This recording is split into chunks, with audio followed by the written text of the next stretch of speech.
The month of June has never gained this kind of attention across college football for high school football recruiting. The reason why, of course, with the pandemic, that I've said a number of times here that only 10% of the number of commits that usually have already committed to a school nationally by June 1st had committed this year for good reason because of the lack of visits to campus. But in addition to that, June has always been a big month in regards to checking out high school football players for the following recruiting cycle and beyond that, the next two typically as well. And we got Pat Murphy on the line from Bucknuts 247 Sports to help us talk some Ohio State recruiting news and coverage here. Pat, how you doing?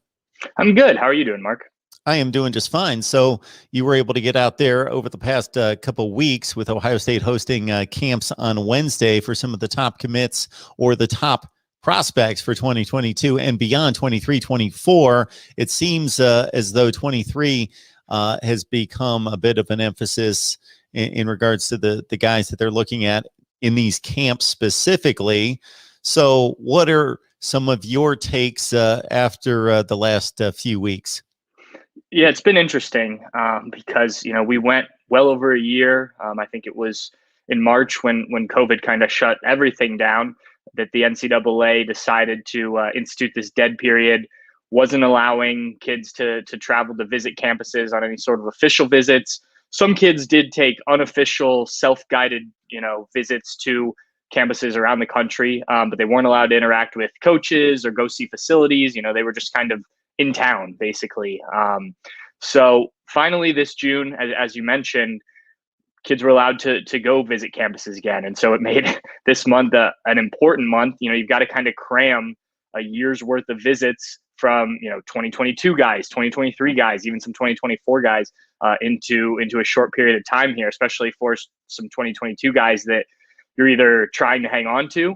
In Ohio State's case, they've got a great start on the, great first half, I guess, of the 2022 class. But you got to make sure you hang on to those guys, and then you want to finish that class strong. And as you mentioned, these camps have really focused on some of the younger guys, guys that are going to be entering their junior year in that 2023 class. So it's been great to be back out at the Woody Hayes. I hadn't been there in well over a year, and just see people, interact with people, not on Zoom, and cover these camps. I hadn't been doing a ton of recruiting for 247 and for Bucknuts, but with the number of guys that are going to be at these camps, I volunteered to get out there, and it's been nice to see kind of put names to faces of a lot of these prospects. I read about them as everyone does, and so it's been great to kind of see them in action and talk to them. A number of guys that I've talked to, just to kind of rattle some off here, going back to the start of the camps, they had, scrolling through the list here, Theo Ostrom, Hiro Kanu. Those were two guys that were in town, both from Europe, part of a group called PIP, which brings European players to help, they say, bridge the gap between college and European football, American football in Europe, and the football we call football here in the college game. So these kids, some of them are located in the United States, but this group tours. So the whole group spent a day in Columbus. But Hiro Kanu, a four-star offensive lineman, and Theo Mellon, Ostrom, a tight end, both actually ended up staying an extra day at Ohio State, not going with the rest of the group, which goes to show, how much the Buckeyes were interested in them. There's been a number of guys. Adrian Posse, the quarterback, 2024 quarterback, was somebody who landed an Ohio State offer. Obviously, that's down the road a little bit, but with the way Ohio State's been recruiting quarterbacks, important to keep that train going. I talked to a young man in 2023 cornerback, Sharif Denson, the other day, a kid who came to Ohio State as a 3-star prospect, a guy who I think, just from watching him work, probably going to climb up the ratings. He doesn't have a 247 Sports composite rating yet, but just a sophomore, and obviously kind of missed a year of being evaluated with the way this past year went. So A number of guys that have been on campus. I'm sure I'm forgetting a handful here as I kind of scan through the list. And then these are only the guys that have camped with Ohio State. Obviously, there's been a number of guys who have come for weekend visits. That includes kind of a who's who of the 2021 class. I mean, commitments like Quinn Ewers, the quarterback. A number of guys have been here. Shamar Stewart's a guy I also talked to, the 5-star defensive lineman. Ohio State's really excited about him. He's a kid out of Miami, so it'll be hard to get him out of the South, I think. But the Buckeyes are going to make a big push for him. He's a guy Larry Johnson worked out. It looked like he picked up a little bit of an injury. I know he was at the Fortune 50 camp or Future 50 camp over the weekend and didn't do a ton, but looked good in the stuff he did. So, yeah, it's been a busy, you can tell I'm kind of trying to cycle back through the last few weeks of guys and who we've seen, a number of top prospects that, are really exciting for Ohio State and, exciting that they're able to get back on campus and kind of go through the whole process of visiting and the coaching staff getting to see them live, which is so important to the evaluation process. You've got to be a pretty serious recruiting person to recognize some of those names for 23-24. But as soon as you name Shamar Stewart, you don't even need to be a big recruiting person. If you love college football and you just kind of catch the periphery of the recruiting news, then Shamar Stewart. Starting with him and then kind of working through just everybody else. If you can think back to the interviews and what the young men had to say, because I'm guessing that most of them are extremely positive in regards to their feedback of their experience at Ohio State. But if you could kind of get a catch, whether you were able to catch kind of a lean or whether, some of them were a little bit even more complimentary and really seemed to be excited about the experience. Yeah, I think it's interesting because a guy like Shamar Stewart is kind of, even with this year, the way it was and not being able to visit, he's been a bit more through the process just because he's older. Some of the younger guys, you can tell, big eyes, and, Ohio State's one of their first places they visited, got in a camp, worked with the various position coaches. But, you definitely get the sense that, no matter who you are, whatever your star ranking is, whatever other schools you've been to, Ohio State certainly impresses these kids. Even someone like Shamar Stewart, Sonny Styles, the 5-star, he's a safety, but, probably play kind of either linebacker, a hybrid position, wherever he ends up. His brother's at Notre Dame. He's seen this recruitment process. We talked to him the other day.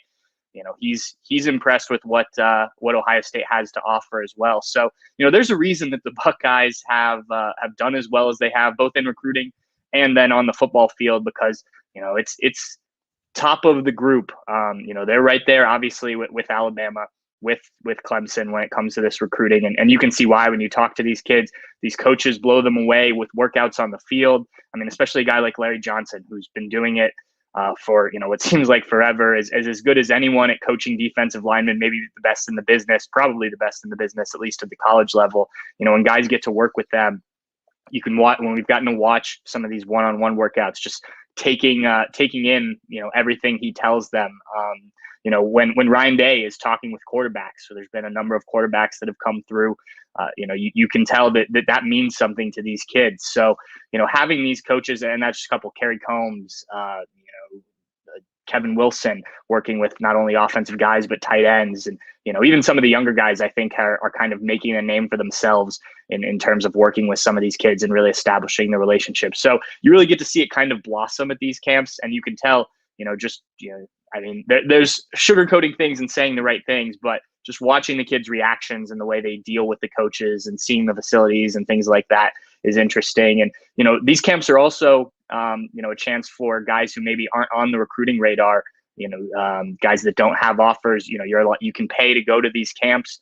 And, it's interesting because obviously there's the clear guys that Ohio State is after. You can just tell physically how different some of the guys are, but, opportunities for guys to get recognized that maybe don't end up in an Ohio State, but maybe end up at a smaller program. And I'm talking maybe even, not even a Big Ten program. But, it's an opportunity for them to get in front of people, coaches, evaluators, like some of the 247 rivals, all those things. and kind of make a name for themselves too. So it's an opportunity beyond the guys that are, looking for an Ohio State scholarship offer, but, just looking for, to play football beyond high school. For as much college football as I've covered, I got to tell you that I'm used to going to NFL training camps. When I cover the NFL, I'm used to going to college football, major schools, and going to see them practice over the limited time that, as you're aware from your career, going to see them. But I don't remember going to these types of camps. I don't recall. Maybe I did once or twice, possibly. But, you're going to educate me as well as everybody else, just in regards to, the process of what kind of drills we're seeing. Obviously, it depends on position, but how much are they able to get together and actually compete, other than, I'm guessing, wide receivers and defensive backs, but how much competition's out there? And just give us kind of a thumbnail on what the day looks like. Yeah, so the way Ohio State has done it, at least in this camp, and obviously every camp's different. Ohio State's done it different in the past, but the way they've done it for this camp is the morning, which starts 8 or 9 a.m., depending on how quickly they get things going, usually closer to 9, is linemen, so offensive and defensive linemen. And, they go through very similar to drills to what you would do if you play for Ohio State, if you play for, I imagine, any collegiate program. So they are, going through these drills. They're working with the coaching staff that they would be working with here. Now a lot of times the guys are grouped in different pods, they call them, and then, they kind of move around to different circuits. So that's kind of the morning, and that goes till about 11 or so. And there's also some, pre and post hoopla, with videos getting shown, and, Ryan Day usually talks to the group, maybe another coach. And then the afternoon is kind of everyone else, the skill position guys, both sides of the ball. And that's obviously a bigger group. So, when it's been nice out, Ohio State has had that outside on the practice fields. They've got 3 of them out there, 2 turf and 1 grass. And they've got guys, kind of all over the place. Some guys even move around to different positions depending on what Ohio State's looking at. And, then on top of that, and like I said, they go through all sorts of drills. Sometimes they'll take guys inside or pull them aside. They've done that with a variety of kind of the top guys, just to work them out one-on-one, and get a better sense of guys that they're really interested in.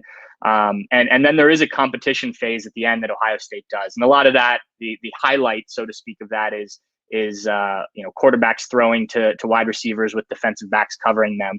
And that's been interesting. There's been, some highlight plays and things like that. And actually Ryan Day's son, has been out there, and he's in middle school, so actually technically too young to be in the camp, but a perk when you are the head coach's son. That's a kid that looks impressive.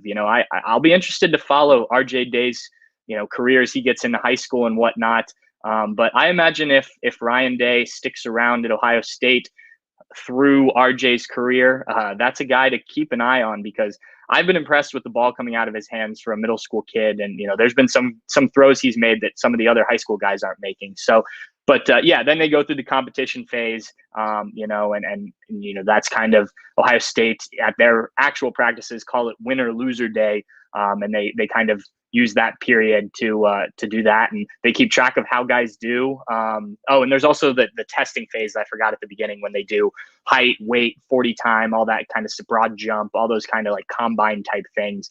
So the kids get all the measurements and things like that for them as well. So it's a full scale thing. And obviously this year it's different because you're abbreviating everything. They haven't been able to do as much, but this is kind of what camps are like. You get out there and you kind of go through what you would do in terms of drills and things like that at an Ohio State practice, and what it's like to work with some of these coaches.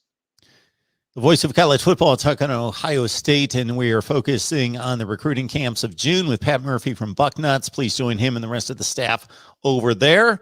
Hit that like button. Please subscribe. Share these videos out on social media, because if you enjoy the content, others will as well. I got to say, Pat, I am not a recruiting guy.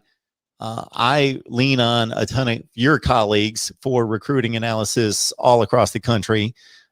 But I thought it was fairly reasonable to think, okay, if we only have 10% of the commits that typically have committed at this point of the game, committed this year. And then there are all these recruiting weekends. Everything opens up starting June 1st. We're going to have all these visitations. Then it was my estimation that by the end of June, starting into July, that these commitments would just flood in. And we shall see. I know a lot of people thought that immediately, man, June 1st, and student athletes are going to be committing all over the place. Do you have a good feel for commitments and how this timeline is going to work for most athletes?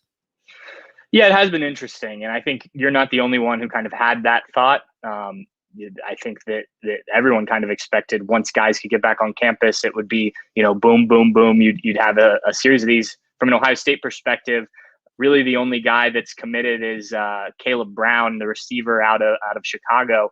I know they have a number of guys that are probably close to making a call one way or the other. A lot of the guys we talked to, the guys going into their senior season have said that they want to make a decision before their senior year. But I think given the last year, a lot of these guys want to get to various campuses. And I think that, at this point, guys are mentored by people who kind of have been through this process one way or the other.